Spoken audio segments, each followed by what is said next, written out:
Hello everyone, how are you?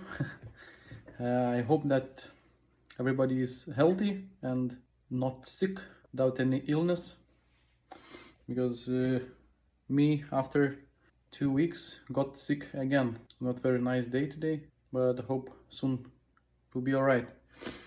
So maybe some of you is thinking why I'm uploading some shorts on my channel.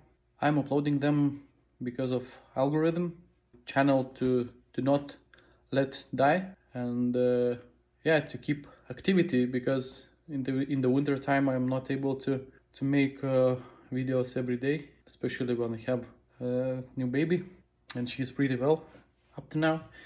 I have other channel, the Hoof Guy LT. So there is content about horse hoof restorations. I'm wondering if it would be alright to upload such a videos on my main channel, because many of you watching my videos because of the beaver dam, so there would be a bit different content, but still kind of satisfying things and nature and animals. So yeah, I would like to know about your opinion. Peace and see you soon. Bye bye.